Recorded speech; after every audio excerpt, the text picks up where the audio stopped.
തെക്ക് നക്ഷത്രത്തിൽ ജലമെല്ലാം കൊടുത്തു. ആ 4 നക്ഷത്രത്തിൽ ജലമെല്ലാം കൊണ്ടുവന്നു അഭിഷേകത്തിനുള്ള എല്ലാ ഏർപ്പാടുകളും പട്ടാഭിഷേകത്തിനുള്ള എല്ലാ ഒരുക്കങ്ങളും തയ്യാറായി.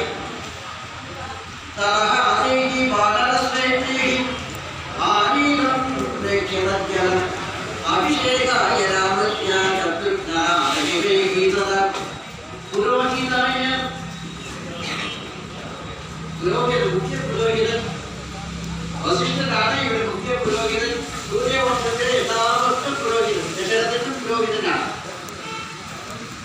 ആചാര്യൻ. അദ്ദേഹം പറയുന്നത് ഇത് അനുസരിക്കും. വിശ്വാമിത്രന്റെ അടുത്ത് വന്നു. വിശ്വാമിത്രന്റെ രാമനെ കൂട്ടിക്കൊണ്ടുപോകാൻ വന്നു. പറ്റില്ല പറഞ്ഞു ദശരഥൻ. ഉടനെ വസിഷ്ഠൻ പറഞ്ഞു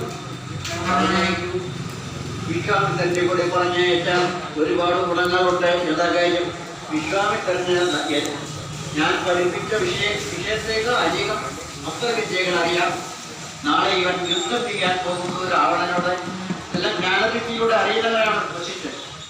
അതുകൊണ്ട് അഹംവേദ്യ മഹാപ്രാണം രാമം സത്യപരാക്രമം, ഞാൻ രാമനെ സത്യപരാക്രമിയാണെന്ന് അറിയുന്നു എന്ന് വസിഷ്ഠനെ വിശ്വാമിത്രനെല്ലാം മനസ്സിലാക്കി. ആ വസിഷ്ഠരാണ് ഇവിടെ വിവാഹമായാണ് ഇവിടെ ആദ്യം ഇതെന്ത് അങ്ങനെ ഒന്നെങ്ങനെയുണ്ട്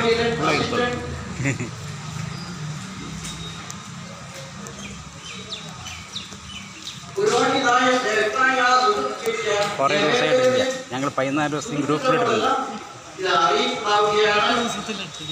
ഗ്രൂപ്പിലിട്ടുണ്ട്.